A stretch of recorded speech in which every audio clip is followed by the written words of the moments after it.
Eu sou apaixonada com esse instrumento. Então, quem vai falar dele com propriedade é o Sérgio Wagner. Bem-vindo, Sérgio. Direto da Áustria, né? É, sim, da Áustria. Direto de lá. Conta brasileiro autêntico. É verdade. Importado, né? É. Aliás, exportado. É, né? exportado. Conta pra gente, Sérgio. Sim. Sua motivação, como você começou. Fala um pouquinho do Sérgio. Bom, eu sou natural de Juiz de Fora, né? E me despertei assim com relação à música bem cedo. E meu irmão, né? Ele foi a pessoa assim principal assim em minha vida em fazer um trabalho de percepção musical quando eu era bem pequeno, em torno de 2 anos de idade. Ele cantava junto comigo quando eu era bem pequeno, né? E isso automaticamente influenciou-me até hoje na minha percepção musical. E isso foi se tornando até chegar ao que sou hoje, né? Embora que a música é um eterno aprendizado. Sim. Sim. Mas e como que você mergulhou de cabeça no contrabaixo? Porque tem aquela questão, né? Tem pessoas que entram num instrumento, depois vão migrando e acabam encontrando aquele instrumento do coração, né? Certo. Olha, a minha história é um pouco longa, mas vou tentar resumir o máximo possível. Eu tive a oportunidade de tocar numa banda de música no bairro da cidade onde eu nasci, um bairro chamado Nossa Senhora Aparecida.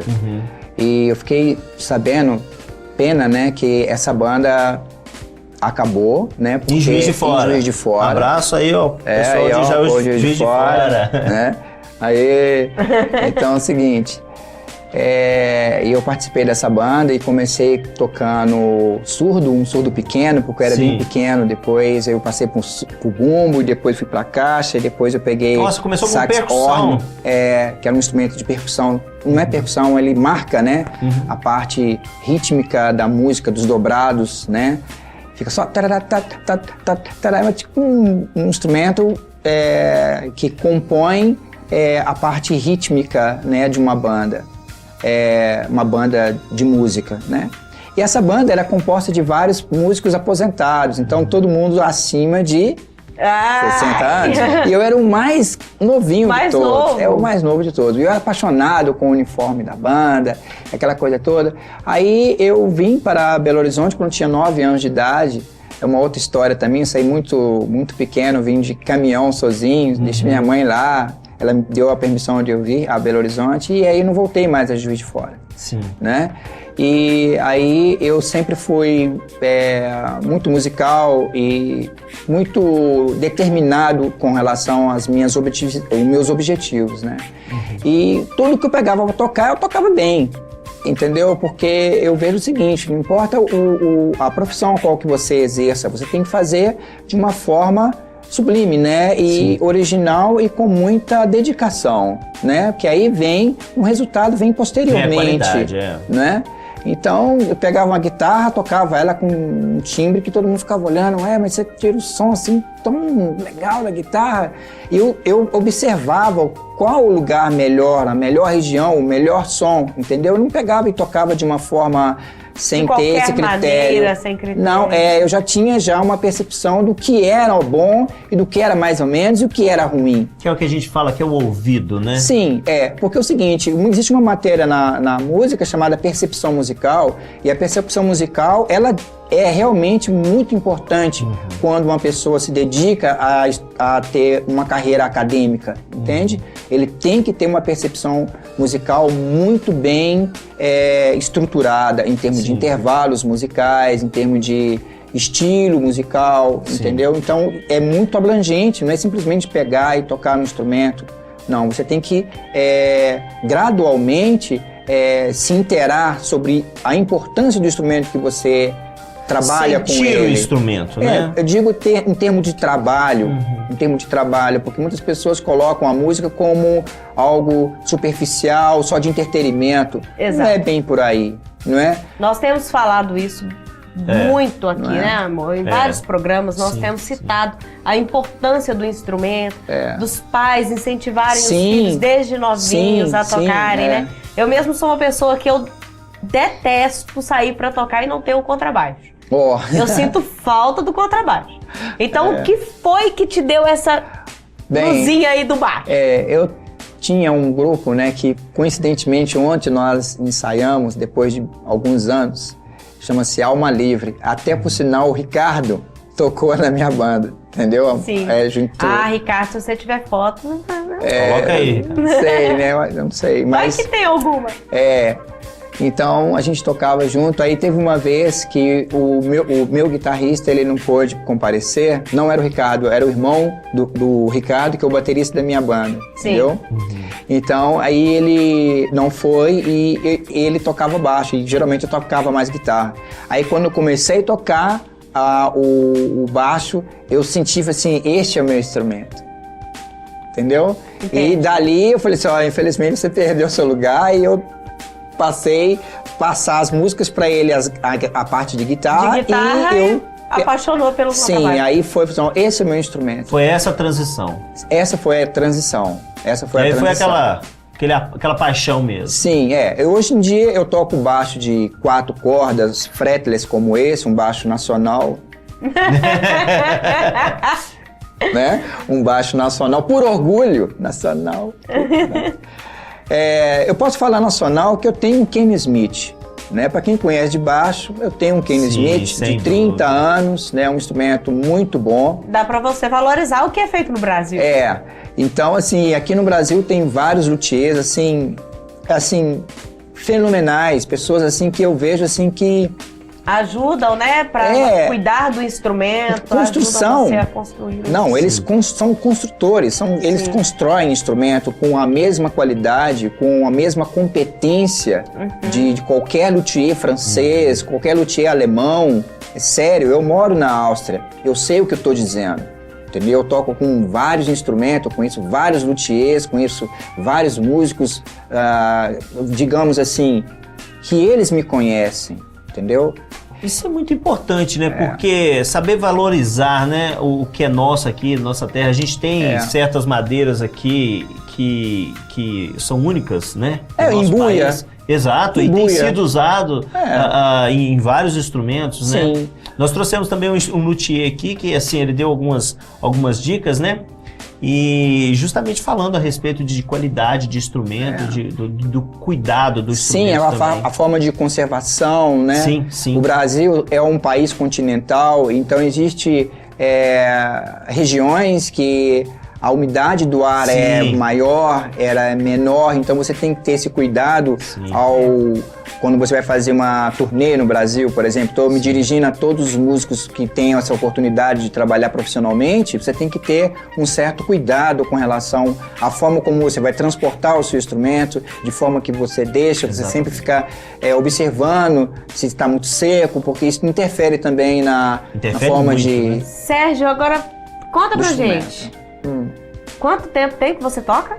Só o baixo? Que você se dedicou somente ao baixo? Gente, eu não sei. Não conta não. Toca pra gente aí. Toca uma música. Não conta não, senão vai revelar a idade. Toca pra gente aí.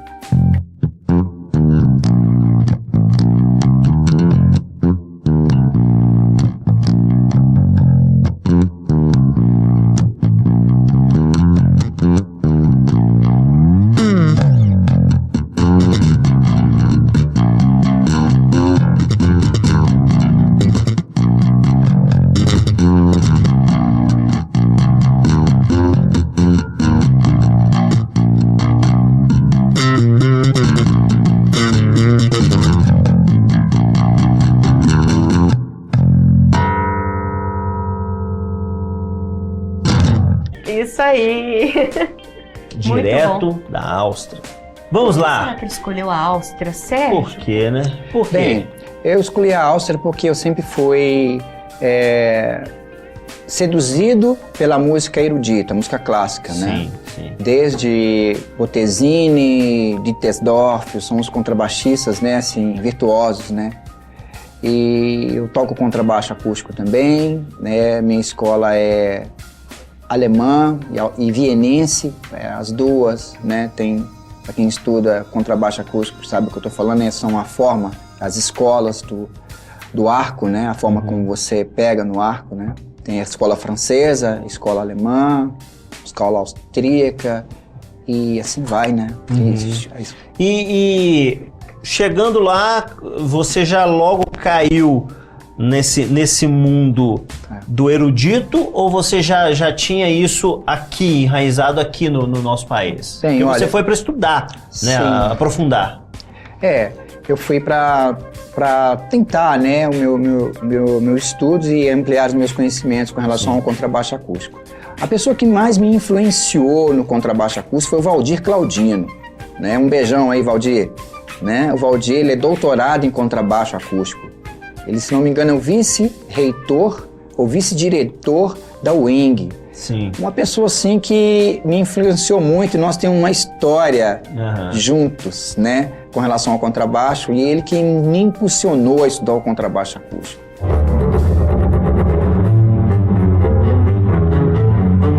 Beethoven.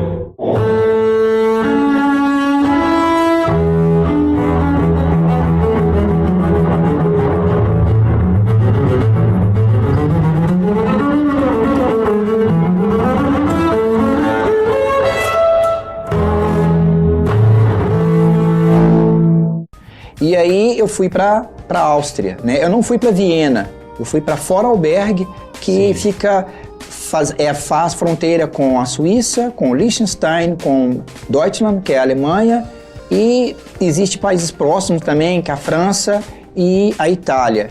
Né? Viena faz fronteira com outros países. Sim. Né? É mais centralizado a Viena, tem história na Viena.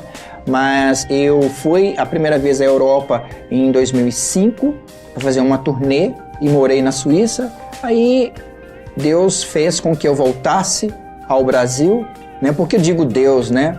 Porque Deus, ele tem controle de todas as coisas, todas as coisas. E dentro do poder de Deus, ele faz e dirige as coisas da forma como ele quer. Não existe... Nós podemos decidir algumas coisas. Agora tem algumas situações que ele nos orienta. Sim, né? Quando nós colocamos a nossa vida no centro da vontade, realmente ele quem vai conduzir cada passo. Isso eu tiro por experiência de vida. Quem me conhece, né? Assim, eu tive várias oportunidades de tornar uma pessoa famosa, ganhar muita grana, entendeu? Mas eu nunca dei muita ênfase a isso, entendeu? Quem me conhece, assim... Essa paixão, então, você entra nesse mundo do baixo e vai pra Áustria. E o que você encontra lá? Como que foi esse terreno lá? Gente, agora vai começar a conversa ficar mais séria. Porque séria mesmo. Porque a Áustria, ela foi um império austro-húngaro. Entendeu? Beethoven nasceu na Alemanha e morreu em Viena. E Beethoven não foi qualquer um. Claro. Então, em termos da história da música, né, Viena é muito importante. E eu queria realmente ter a oportunidade de ter um desenvolvimento, né? Mas eu não tive não tive muito êxito nisso, entendeu? Eu me formei agora no dia 28 de junho, graças a Deus, no Conservatório de Innsbruck, né? Eu agradeço a todas as pessoas que me ajudaram, desde os diretores, aos meus professores, meus orientadores, meus colegas de sala, né, toda a instituição que me propuseram essa oportunidade de me formar lá na Áustria. Mas o nível de pedagógico, o nível de informação é extremamente alto. Tanto é que, por exemplo, os pais da filosofia são alemães, né? E o que eu quero dizer com isso? Se a filosofia, que também ela é estudada no meio da arte da música, diretamente na música, a música ela tem o seu lado filosófico, que é muito sério, quanto mais as outras coisas, que são, não é simplesmente você chegar e ter uma boa leitura musical, entendeu? Você tem que conhecer, ter um repertório bem amplo do mundo da música erudita. Eu não tive isso. Entendo. Pela minha história. Então você encontrou essa dificuldade. Sim. Extremo. Além de língua, contexto cultural, você teve também a dificuldade do aprofundamento, que a exigência é muito grande, né? Eu digo assim, digo pela minha vida. Existem pessoas que se deram e estão se dando muito bem na Áustria, na Alemanha, na França, mas são a vida deles. Eu não vou me dirigir a eles, porque a história deles é deles, a minha é minha. A minha história foi essa. Eu vim de uma mulher, minha mãe era lavadeira, minha mãe era analfabeta, entende? Então, o que você vai esperar de um filho de uma lavadeira, que vai ser trocador de ônibus? Ele vai estudar muito, ele vai ser um escriturário. Seu tempo, o tempo que você dedica, Sérgio, no baixo, normalmente, de aprimoramento. Olha, eu sou como qualquer atleta, como qualquer advogado e juiz. Eu estudo a todo momento. Eu dedico a minha vida na música, né? E a minha vida testemunha o que Deus tem feito em minha vida, entendeu? Então, por isso que eu levo muito Deus a sério. Eu levo muito a minha profissão sério. Amém. E eu honro a minha profissão através da minha vida. Eu tenho vários músicos que me conhecem. Por exemplo, Simon Phillips, que é o baterista do Toto, entendeu? Ele me conhece, entendeu? O Alan Roseworth, ele faleceu tem 2 anos, foi uma perda muito grande, um excelente instrumentista. E entre outras pessoas também, não é? Por exemplo, o Toninho Horta, ele me conhece, né? Eu considero o Toninho uma pessoa mais iluminada em termos da música universal. Vocês não têm ideia da importância da pessoa do Toninho Horta. Eu moro na Áustria, eu trabalho na Alemanha, eu tenho um aluno em Liechtenstein. Gente, é uma coisa assim esplêndida. E ele é de onde? Ele é daqui de Belo Horizonte. Entende? Vocês podem estudar harmonia funcional com vários músicos daqui de Minas Gerais. Para que não há necessidade de sair daqui e estudar no Berkeley da vida ou em outra. Tudo bem, se você tem esse desejo, chegar lá você vai estudar a mesma harmonia que tem lá, só que a nossa harmonia, o nosso tratado rítmico, ele é muito profundo e muito rico com a nossa história, a história de Minas Gerais. Não tem jeito. Quem quer ir embora, #partiu. Não adianta segurar. Vai aprofundar como você aprofundou. Sim, com certeza. Mas aqui existem pessoas assim que têm muito a nos ensinar. Sim, é verdade. Não é? Eu acho assim que Minas Gerais é um berço na cultura. Sim. E é um estado muito forte em termos de expressão em todas as áreas e arte, né? E eu tenho muito orgulho de ser mineiro, né? E é muito bom. Eu sou mineiro, eu falo ai. Eu sou mineiro, eu falo ai. Toca, Serginho, toca pra gente mais um pouco aí, pra gente encerrar mais este bloco. Vamos lá.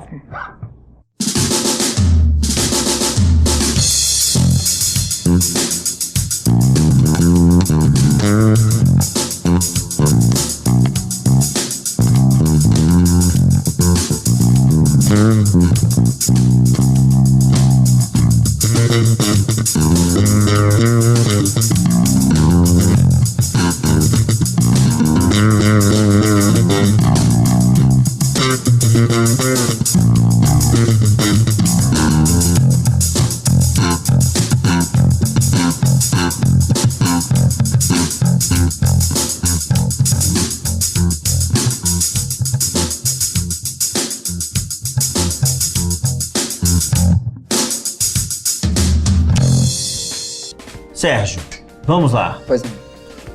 A música hoje, que é a música hoje com contrabaixo na sua percepção?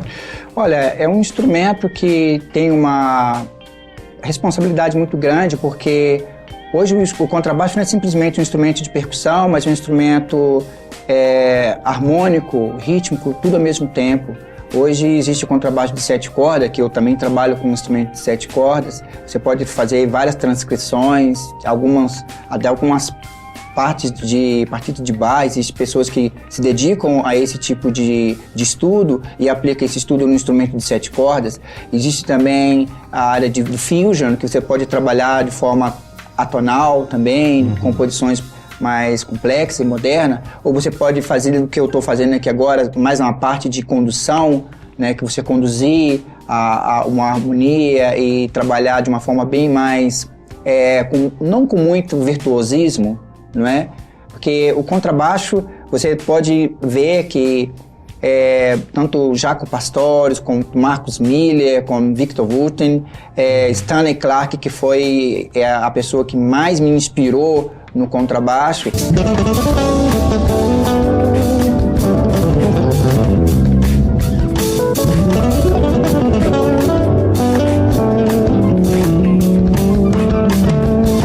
Tem um lado virtuoso, que eles tocam muito, e tem o momento que eles tocam com a função do baixo, que é praticamente a condução, sim, não é? Que todos os grandes hits das músicas do pop, a frase está no baixo. Você olha, por exemplo, a Passacaglia de Johann Sebastian Bach, o tema começa no baixo, não é? Então, por isso que eu toco o contrabaixo, que é um instrumento muito envolvente, e ele faz isso, né? Ele trabalha não simplesmente hoje em dia numa região mais grave, mas você também pode trabalhar numa região bem mais aguda. Sim. Então, é um instrumento ainda muito mais completo. Cordas, né? E é engraçado, porque ele usou uma frase agora que ele disse assim: a frase está no baixo. Sim. Quando você coloca o baixo dentro do louvor congregacional e você traz isso para dentro da igreja, são poucas pessoas que percebem. Muitas vezes o baixista aumenta mais o som da caixa dele, o guitarrista quer que aumenta. Mas isso no louvor congregacional, Sérgio, o que você poderia deixar aí pro pessoal de casa? Bem, olha, para vocês aí que estão começando, que já têm uma certa experiência, eu acho o seguinte, que é bom você trabalhar com o baixo com um volume que não seja muito alto, porque é uma frequência, o contrabaixo trabalha com frequência muito grave, e essas frequências, elas são muito fortes. Então, quando você trabalha numa região muito grave, né, você tem que tomar um pouco de cuidado para que você não se sobressaia muito, né? É lógico que é muito bom você chegar e manda umas notas mais graves, dar aquela pressão. É logicamente que é bom, mas é bom você ter um pouco de critério da forma como que você vai colocar essa nota. Quando você vai trabalhar, por exemplo, numa parte de improvisação, num acorde dominante, você tem que saber que... Estou pensando agora aqui em alemão, desculpem. Que, por exemplo, um Ré com sétima, né? Você precisa de trabalhar sempre as notas perfeitas dessa tensão, entendeu? Isso vai proporcionar um efeito que muitas das vezes não vai soar tão alto, mas vai soar coeso mediante o acorde que você está tocando. Então, para isso, você tem que ter um conhecimento mais amplo, sim, da música, do que é harmonia, não é? Como que você vai aplicar isso no louvor congregacional, porque muitas das vezes as pessoas colocam, mas as músicas congregacionais, elas são muito fáceis de se tocar, então por isso eu não vou me atentar a estudá-las. Exatamente. Aí que está o grande problema. Exatamente. Porque justamente neste momento você vai errar. Exato. Este momento você está... fatalmente você vai errar. Todas as vezes que eu iria e vou fazer essa parte de louvor na igreja, a primeira coisa que eu faço uma oração antes. Mesmo se eu estou plugando os instrumentos, eu falo, Senhor, o Senhor sabe que tudo aqui é para o Senhor. Então, que o Senhor me inspire e que eu faça essa interação através de mim, que eu sou o instrumento. Eu que sou o instrumento. Isso aqui simplesmente é o veículo. Quem é instrumento é você. Então você sabe aonde que vai colocar a nota certa quando você estuda e dedica. Então o meu legado que eu deixo a vocês levem com muita responsabilidade e respeito próprio. Isso é eu acho que uma coisa que eu sempre tive em mim, sabe? Não, eu acho que agora não pode tocar muito alto. Aí o pessoal assim, toca mais alto que tá bom. Eu falei assim, eu olho assim, manda bala, assim, pá, aí vai. Mas antes disso, não, eu seguro e falo assim, será que é? Aí fica todo mundo assim. Porque a música tem a explosão dela, tem um momento da explosão. Tem um momento, e nós sabemos aonde que é o momento. Mas muitas das vezes as pessoas estudam tanto, aí vai querer fazer aquilo num momento que não é tão...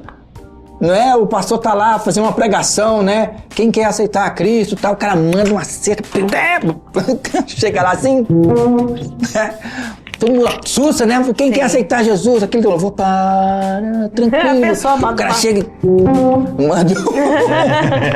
Não é? Então, esses são o ponto que eu acho que é muito importante. Você ter realmente o cuidado de quando você estiver tocando na igreja, né? Bateria também, ter esse cuidado de ter uma técnica apurada. Porque quando você tem uma técnica de bounce, de paradiddles, essas coisas que são básicas, né? Você tem um controle de dinâmica na mão, o beat tá na mão, você é um instrumento, sim, entendeu? E o louvor, ele fica literalmente homogêneo, né? E tudo flui de uma forma muito mais transparente e suave. Essa é a palavra. Suave. Entendeu? E isso eu acho que falta em alguns locais, sabe? Sim. Eu acho que isso só... É porque aí acaba que fica o ego avantajado. O Sérgio citou muitos nomes aqui, né, meu bem? De pessoas conhecidas, famosas, nomes que a gente já ouviu falar, outros talvez nem tanto. Talvez você queira ser uma pessoa de destaque assim, daqui 20 anos, 25 anos. Daqui a 10 anos. 10 anos. Ou menos, alguém está falando de você também. Né? Então seja você a pessoa que pesquisa, que procura e se dedica também. Sim, sem né? dúvida. Sem dúvida. É. Eu queria deixar antes de deixar o texto, o bate-volta. Bate-volta que a gente sempre faz, né? Vamos lá, bate-volta. Sérgio, Deus pra você. Tudo. Família. Extremamente importante. Música. Minha vida. Olha, legal. Ministério. Prioridade também. Igreja. Você tá esquecendo. Igreja é extremamente importante também. Eu acho que congregar é algo fundamental. Sim. Deixa eu fazer uma pergunta. Contrabaixo. Te pegou agora. Contrabaixo é meu segundo amor. A primeira é minha esposa. Saiu bem. Esse deu bem. Vou deixar um texto bíblico aqui, em 1 Crônicas 23:5.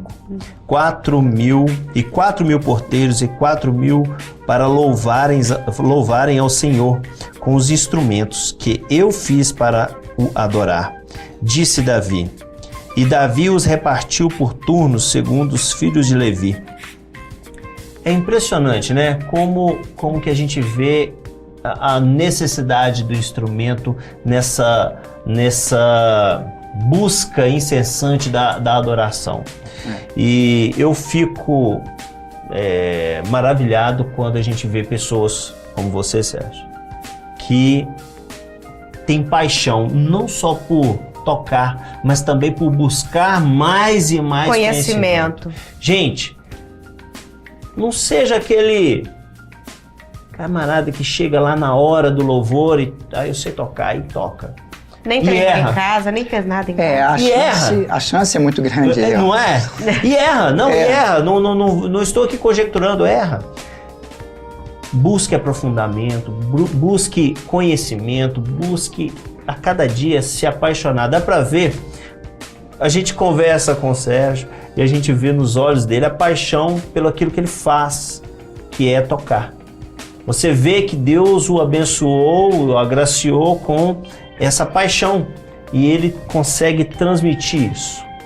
Que você seja assim, em nome de Jesus. Amém. Obrigadão, Sérgio. Eu agradeço pela oportunidade, que Deus abençoe a todos vocês. Amém, Deus te abençoe na sua volta para a Áustria, que guarde você e a sua família. Amém. Que Deus Fico abençoe muito você. Feliz. Pra encerrar. Obrigado pela presença. Nós queremos que ele toque mais um pouquinho. Mais uma? Então tá bom. Eu vou tocar ao som de Sérgio Wagner. É isso aí. Vamos lá.